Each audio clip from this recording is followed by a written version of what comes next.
the Native Americans' conflicts with the colonists. One of the many conflicts that occurred between the colonists and the Native Americans were tragic deaths, along with painted images the colonists gave to the natives depicting said deaths. This could be seen in the rising aggression between the natives and the colonists, as the natives were attacked in many different situations, like the events that took place in December of 1763. On the first attack during December, there were recorded 6 Native Americans killed by a group of people known as the Paxton Boys. On the 14th and on the 27th, another 15 victims, also by the Paxton Boys, totaled the number of Native Americans killed to 21.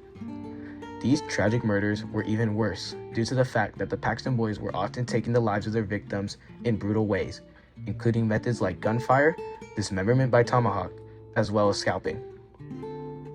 Even worse, the fact that the Paxton Boys did not spare anyone. They would also harm women and children. Yet another way the conflict would affect the natives in the fight for land, the colonists would often convince innocent people in their settlements to come and fear the natives by telling them false stories or narratives, or using the natives as a fear tactic to scare children to behave.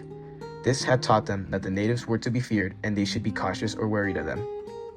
An example of this could be seen in early settlement in Kentucky, with mothers using it to scare their children, but this led to a large majority of colonists in the area to fear as well as support the conflict between the colonists and the natives. The depictions on Native Americans in early colonial narratives would just show how the people would make natives look through messages with literature. The early production of literature by the colonists would usually be negative due to the rising conflict and aggression between the two sides. And as they produced narratives, they would use literature as a form of propaganda by depicting the natives as aggressive and violent in their literature.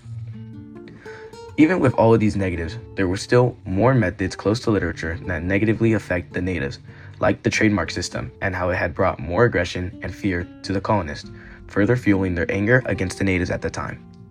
They would use the trademark system by marking certain objects or labeling the natives as people who were mythical beings, and this had created further angst against natives, even if the label was untrue. Yet there were other reasons for the conflicts between the colonists and Native Americans. For example, our third subtopic. An example of this was how the times that the natives did have alliances or tried to often, in attempts to make peace, were either met with betrayal or aggression from the other party. Like how when the Spanish had primarily controlled North America, the natives would attempt to show peace and even offer things to the Spanish, but their kindness was met with aggression, as the Spanish had killed, stolen from, and even enslaved the natives. And this was not the only time the natives were experiencing these situations, like how in a similar situation, named the Beaver Trade, an alliance formed between the French and a group of natives. They had made a trade knowledge of land, and it led to missionaries.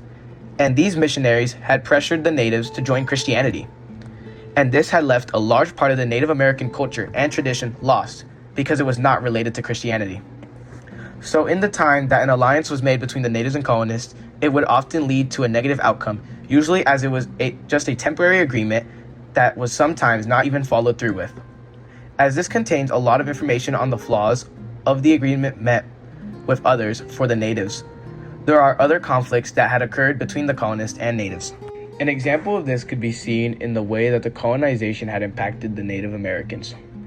Like how in many cases where the culture and tradition of the natives was lost or shunned due to colonization, as well as the times that the conflict between the colonists and Native Americans often led to the destruction of the areas around them.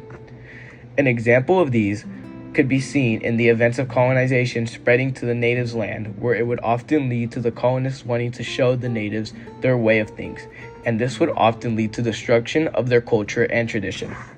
So things like their language were rare to come across, or even sometimes completely lost in the future, and all of this is due to the fact that the colonists would shun and look down on those that did not follow the same rules and ideals as them, forcing the natives to convert and abandon their tradition as well. This would also lead to conflicts between the two sides, and not only would it negatively affect both sides in the conflict, but it would also negatively impact the environment around them. How often colonists would destroy their resources and try to weaken the Native Americans. So with all of this, we can see that there are many different areas in which the conflicts between the colonists and Native Americans were very closely related. But with all of this is just a part of history and is now a part of our great country.